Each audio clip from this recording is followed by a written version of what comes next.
Good morning and welcome back to my another mini blog. এখানে আমি কিছু খেজুর, আখরোট আর আমন্ড নিয়ে নিয়েছি, আর নিয়ে নিয়েছি কিছু সানফ্লাওয়ার সিডস আর পামকিন সিডস। এগুলো আমি পোস্ট প্রেগনেন্সি খাই যে তা নয়, ডিউরিং প্রেগনেন্সিও আমি খেতাম। এখানে সিনু আর রাজ দুজনেই ঘুমাচ্ছে চাদর চাপা দিয়ে, যা গরম পড়েছে এসি না চালিয়ে তো উপায় নেই, কিন্তু আমি চেষ্টা করি রুম টেম্পারেচার 25.5 থেকে 28-এর মধ্যে রাখার। তো আমি এটা রুম টেম্পারেচার বললাম, এসি টেম্পারেচার নয় কিন্তু। তো চলো, এবার আমি মালতী মাসি হয়ে রেডি হয়ে গেছি, এবারে ঘর ঝাঁট দিয়ে নেব। এই কারা যেন বলে ছেলে ঘুমানতে সব কাজ করে নিবি, তো সেই জন্য। আর এখানে চারিদিকে খেলনা, এই যে টেবিলটা পুরো একদম যাচ্ছে তাই করে রেখে দিয়েছে। তো তোমাদের আর একটা জিনিস দেখাই, দেখো এই ফ্যানটা আমি বেসিক্যালি আমার ছেলের জন্য কিনেছি, কারণ এখানে ভীষণ কারেন্ট যায়। ইনভার্টার আছে, বাট যেহেতু অনেকগুলো ঘরে ফ্যান চলে তাই সব সময় তো আর ইনভার্টারে কাজ হয় না। তো এখানে ফ্যানেতে 3টে মোড আছে, লো, মিডিয়াম, হাই। লো করে যদি আমি ফ্যানটা চালাই তাহলে মোটামুটি 5 ঘন্টা মতো চলে, মিডিয়ামে 2.5 ঘন্টা, আর হাই স্পিডে রাখলে 1 থেকে 1.5 ঘন্টা চলে। এখানে দুটো লাইটের মোড আছে, একটা হাই আর একটা সেমি হাই।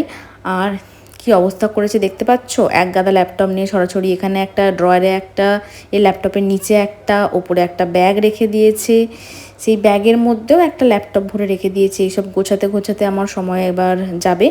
যাই হোক, না ঘুমিয়ে ঘুমিয়ে চোখের নিচে কালি পড়ে গেছে, কীভাবেই কালিটা হাঁটাবো তোমরা যদি জানো তো একটু প্লিজ কমেন্ট করে জানিয়ে দিও। টিফিনটা এবার করে নেওয়া যাক। সিনু, ও সিনু, কি গো, এবার এদিকে দেখো, হাই করো।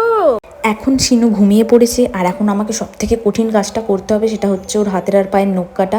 বাচ্চাদের নখ খুব তাড়াতাড়ি বাড়ে, এখানে পায়ের নখগুলো অনেক বড় হয়ে গেছে, আর আমি এই ট্রিমারটা ইউজ করি ওর নখ কাটার জন্য। এখানে অনেক মোড রয়েছে, বেসিক্যালি পার্পেলটা হচ্ছে নিউবর্নদের জন্য, বাকিগুলো অ্যাডাল্ট আর মিড এজদের জন্য ইউজ করা হয়।